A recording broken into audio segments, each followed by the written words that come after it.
Miss Fraya, what's going on? How are you? Oh, awesome. How about yourself? It's another Monday, Here to be great, here to have some great talking pieces, some conversation, all that good stuff, and let's get into it. Yeah, let's Red do it. flags, I think red flags is something that's a lot of people look at red flags to be in relationships. I want to do a different perspective. Red flags in our personal life, and how do we eliminate them? What are the three major ones?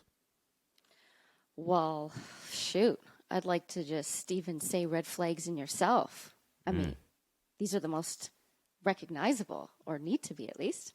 So, yeah, sure, it's one thing to see red flags in other people, but you got to notice your own. So, I say the number one is not having healthy boundaries, right? If somebody is just a yes person all the time, if they don't respect boundaries, like goes both ways, right? So you can see that in other people. You can see people who are just, yes people all the time and make no time for themselves. Um, and you can see when people have no respect for the no's. If I tell you, no, I can't do that, and you give me a hard time, that's a little flag for me. You want three, huh? three, top three. So Drake that's says the top first one. five. I say top three. Yeah, so that's the first one for sure. Lack of boundaries or failure to respect other people's boundaries. Being the boundary queen over here, that's what I got to start off with, right? The other one, I mean, it's going to take me a moment to think about two other red flags. What comes to mind off the top of my head? Ooh, talking about other people, gossiping, you know, when you just want to catch up with someone and they want to talk about people. It's like, no, that's not what we're here to do. We're not here to talk about people behind their backs. So watching out for gossipers, people that talk behind other people's backs, red flag. Because if you're going to talk to me about that person behind their backs, likely you're going to go and talk about me behind my back too, right? And one more. Hmm. Hmm. Another red flag that comes to mind. Ah, well, maybe one we'll come back to. Maybe it'll pop in my head later on. No, definitely. It's it's not coming to me right now. And that's totally fine. And that's why we do this here. You know what I mean? We have these conscious conversations, and I'm going to say I've coined the phrase, one of the biggest things you say you're the queen. So heavy is the head that wears the crown. You know what I mean? That's the most important thing. And I feel like when we think about people talking about other people, it happens. We've been in corporate settings, lunchroom, settings. We've been in the barbershops, the salons, the this. We're in family gatherings, and people always yipping and yapping about other people. Or sometimes you become the butt of the joke, you know? And it's like the ones that are listening to this right now, the audience, how do you maneuver in them spaces if you feel like you are the butt of the joke and things like that? And what is something that you need to take in consideration? And I know the easiest way is, or remove yourself from the circle, but I feel like in life that it is that some people will just try to subliminally, diss us in our inner circle and things like that. Well, there's a lot of layers to what you just put out there. Like Mm-hmm. if someone is dissing us to our face, we're the butt of a joke. Yeah, like avoidance is a very easy early coping strategy, but it doesn't get anywhere. Uh, it's a great opportunity to say, hey, I don't like being the butt of your jokes. That wasn't cool. That's it. See what they say back. Oh, sorry. Didn't mean it is just a joke. Can you take jokes? I wasn't being serious. Oh my gosh, you're so sensitive. Well, thank you. Thank you for, in my mind, I would be saying, okay, this is somebody who is not going to respect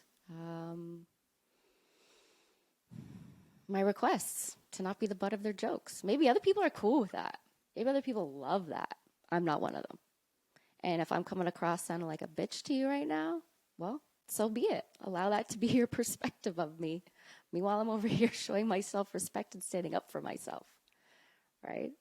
It's like, what if I'm here with my child and somebody says something bad about them, but I don't speak up for them on their behalf, and I just whisper to them, "Don't worry. We just don't talk to them. Just ignore them. Just leave them alone." And we carry on. And that's always our approach. What am I teaching my kid? And this is the same for myself. What am I teaching myself? And what am I teaching other people about how I want to be treated? I'm teaching you that I don't have tolerance for that. Well said. That's Well me. said. When you come into this realm, right? When you speak to the audience, if it's men, women, things like that, what's that one thing you want them to know about you as a person of influence? When it comes down to our worlds that we live in, you know, it could be a podcaster. We hold great responsibility in this space, you know. What is that one thing? I'm not for everyone, and that's okay. If I say something that resonates with you, awesome. If I don't, that's okay too. Like, there's this element of being a leader, but I want to be that leader who other people feel empowered by. And it's like, and for them to know that they did this. It's not me. Don't thank me, you know, if I said something that was helpful to you. Thank yourself that you were able to receive that and consciously look at that for yourself to put it into action. So I'm just a catalyst, you know. I'm just here to help other people facilitate their awareness, but I want people to put their success back on themselves, to say, because I chose to have an open mind to hear that and receive that was me, you know. Why do you say you're not for everybody? I feel like I'm not for everybody either, too. I feel like No this one is is for everybody. But you know, I like to wake things up on this show, and I think the biggest thing comes down to mainstream thought patterns Oh, versus, you know, the under. I feel like we would call ourselves the underground because we say things how we want to say it, and people get shook when they're on their phones, if it's an Android phone or an iPhone, and they're watching our clips or they're watching our content, and you may see the comments, or you may see the lower of engagement because people are just like, he or she are saying too much now. We have to be careful. What's your take on that there? my take on I'm not for everybody, it's the Mm-hmm. truth, because not everybody is at a stage to receive what I have to say. And everyone's allowed to have their own beliefs. And we're all in this state of evolving belief systems. And some of us are more open to hear new ways of thinking, and some of us are not open to that. And I think that's what it means. Like, I'm not for everyone, nor do I want to be for everyone, right? I want to be for those who are ready to receive what I have to say. That's what it boils down to. Mm-hmm. I like that. We talk about boundaries, different take, different approach. Because you got boundaries in relationships, things like that. What about in work life balance? I feel like a lot of people don't have that boundaries. They feel like they have to keep clock spinning. You know what I mean? They may work from home. They may have to go into the office. They're continuously working. How do you set those boundaries to the audience that are in the working world of the 9 to 5? Well, I let them know that being a workaholic is a trauma response, first of all. So recognize that feature in yourself.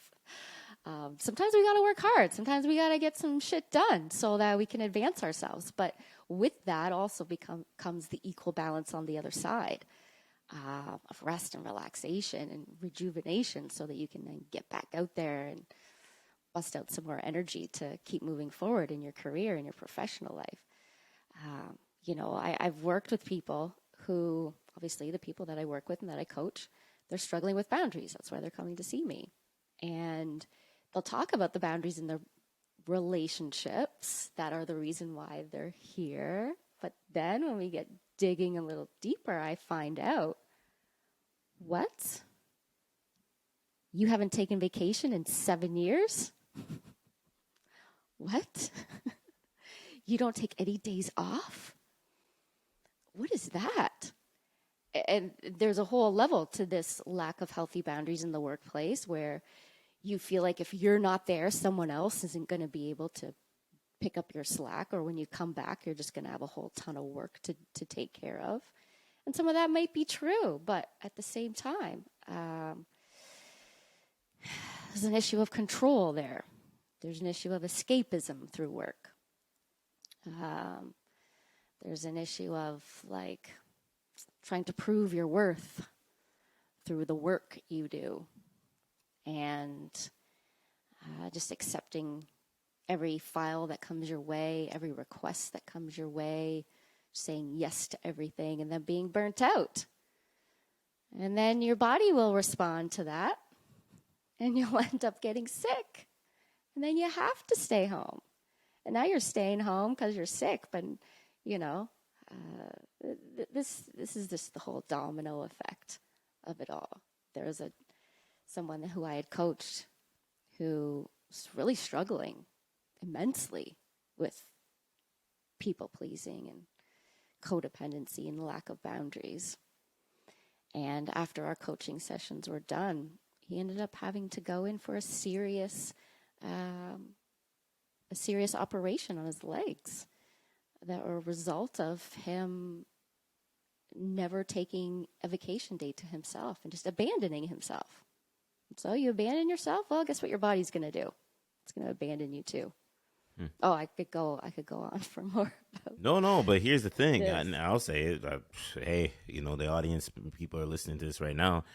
It's a product of being in a slave mentality, right? I'm going to say it. And I think that it kind of goes by on a piece that I talked about is so many people are so quick to make excuses, but never want to make adjustments. They make the excuses because they can reach for them. It's easy. It's like we want to be better with health and fitness, but it's so easy to grab the bag of chips and snack on that because it's quick and accessible instead of maybe making that veggie tray that's going to take some time to prepare. Yeah, you can go to the grocery store, buy the pre-made shit, you know, with the dips and the this and the that. But when you go to the grocery store, you're getting the carrots and the celery, and are you chopping it up with the knife and washing it and doing all that stuff? You see what I'm saying? It takes time.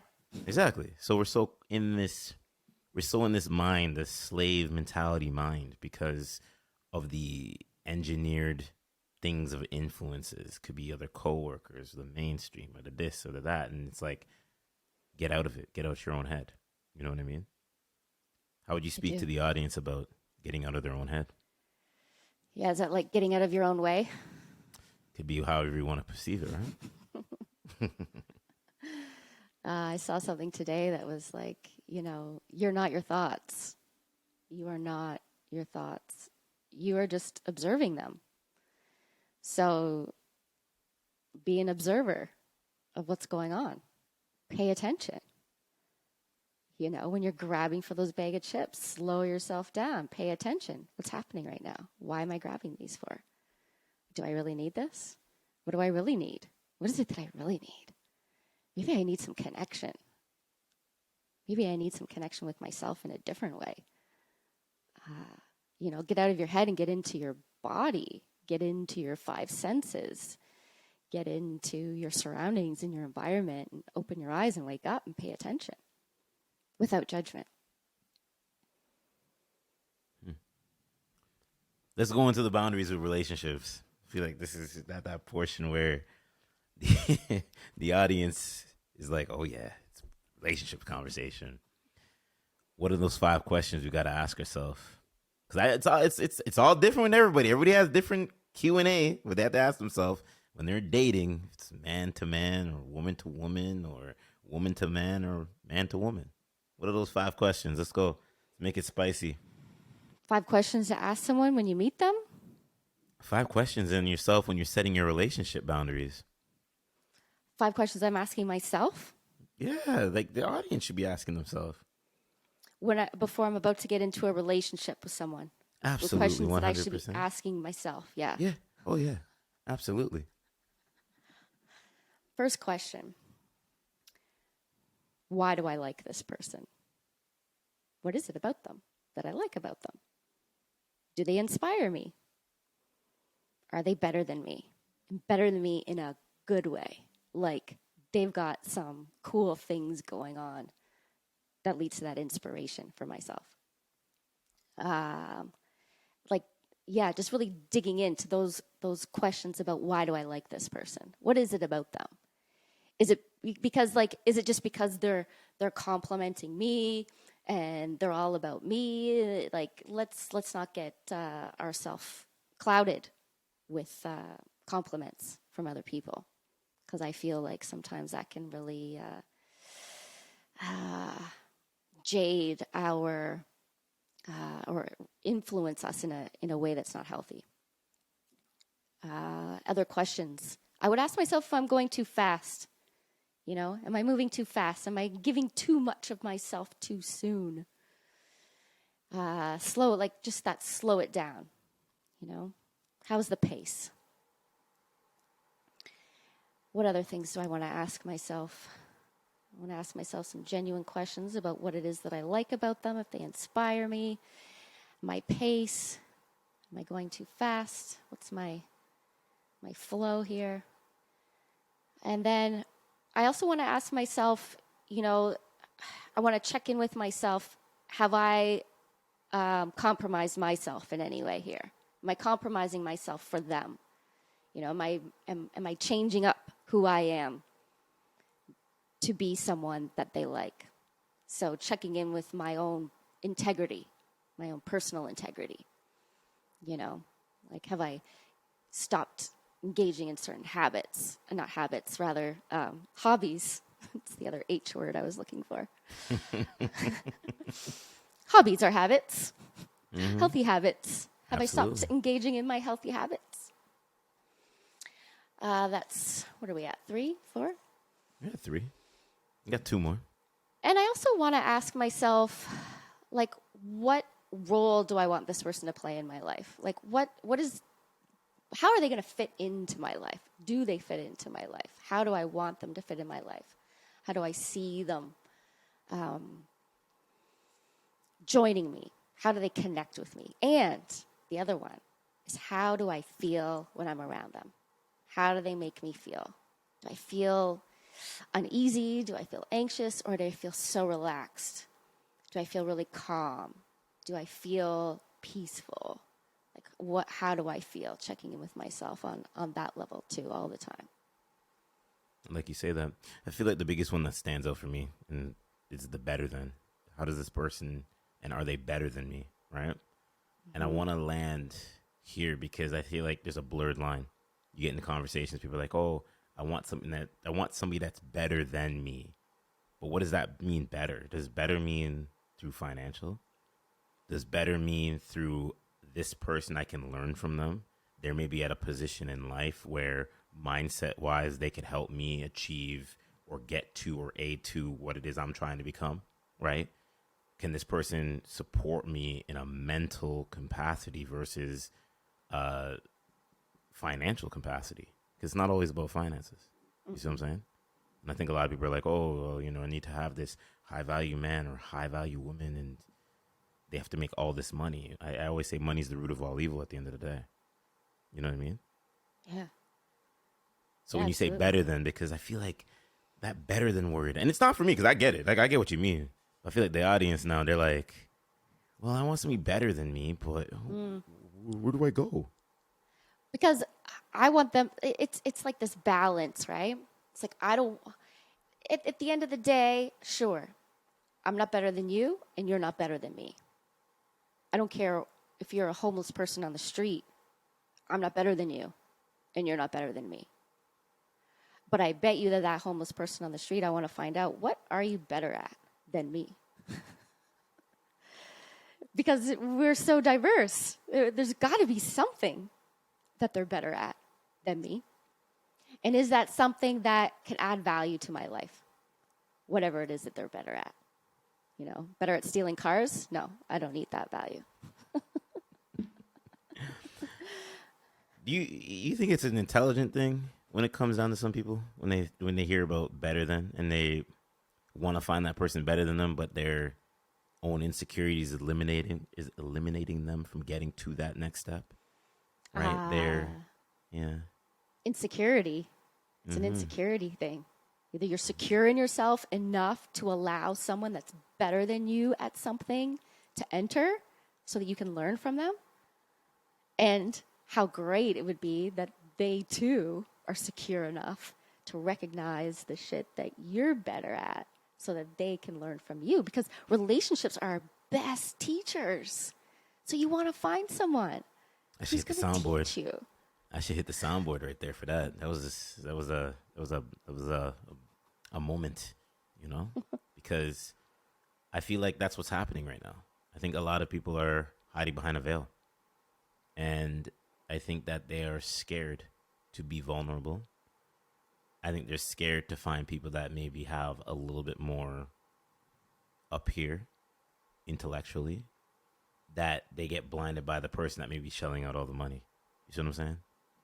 I see it. I see it in all the talking points. I see it in the groups. It's like people think it's because money is going to get them to the dance. Money can buy you the best outfit, but if you ain't got the fundamentals to go on the dance floor and do what it is you need to do, it's over. It's game over. Like, you know what I mean? It takes two to tango, you know? Well, and how are you making that money? Great Sure, if you got question. the money, but how are you making it? And are you contributing to the greater society by this flow of currency that you're generating? Do you have a passion behind it? Does it matter? I guess for you as, a man, maybe you're having these money things come up more so as the man's supposed to be the provider. And so he better have all the loot and buy me this and that and pay for everything. Yeah, I think that's three-dimensional thinking there. See, this is why we're doing this, because it's like we're like rallying. It's like the U.S. Open. You know what I mean? You have your racket. I have my racket, and I feel like there's a lot of people that make a lot of 3D statements on a 2D plane, right?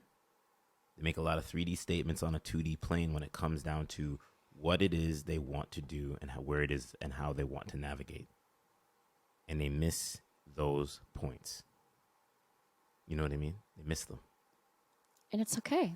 We're not for everyone. And I took that quote from a podcaster by the name of Ray Jarvis. So I know he's gonna appreciate that one there. It's a good one. 3D statement on a 2D plane. When the first time I heard him say that, I was like, "What?" I was like, "Hello." No, shout outs to him. You know, I feel like in life there's a lot that we can learn. Right? There's a lot that I learned from this conversation between me and you, and I always like to give the guest that opportunity to say, what is some way that we can make our today 1% better, right? Doesn't matter if it's a 30-minute podcast, hour podcast, 2-hour podcast. What is something that we can put actionable in today that can make us 1% better? Just ask yourself that question every day. There's so many things that come to mind. So many things we can do. So I'll put it back to the listeners right now for them to answer that question. That's for them.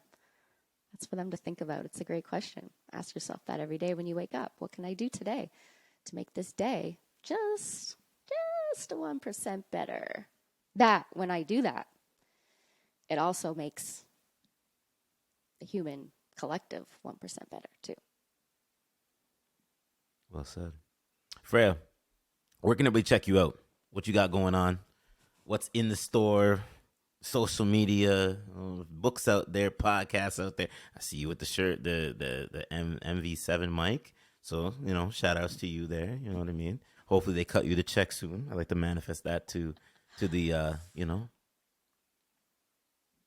Yeah, well, here I am with you today on this podcast. So check you out, Lori Mitchell. And Thanks. and for me, I'm empathic coach. You can find Fraya Mortensen as empathic coach on TikTok and Instagram. And I have a YouTube channel that is Fraya Mortensen. And, I've got some FrayaMortensen.com, where my website is, that talks all about the transformational mindset coaching that I do specifically for empathic and highly sensitive people. And I've just launched a membership platform that's not totally fully in the know yet, but hey, talking about it for the first time here with you. It's an That's exclusive coming. though. It's It's an so exclusive. exclusive. There you So go. exclusive. Okay. And a book is on the way. I'm kind of just trying to wrap that editing and get that out to the people. So yeah, there's always things coming from me. I'm not stopping anytime soon. I like it. I love it. I feel like you have a doppelganger. I'm gonna say it on the podcast. I know the audience is probably gonna think, what's he coming with? You're familiar with Charlize Theron, right? Ah, yes, beautiful woman. I'm just saying, there's a resemblance, a slight resemblance there. So I'd like to pass that off to you there. So they Thanks. always I'll say we take have some Charlize. I hear you. Well, I do appreciate you, and we'll keep in touch and let's talk on the back end. Sure. Absolutely. Thanks for having me. Have a good one. Pleasure. Take care.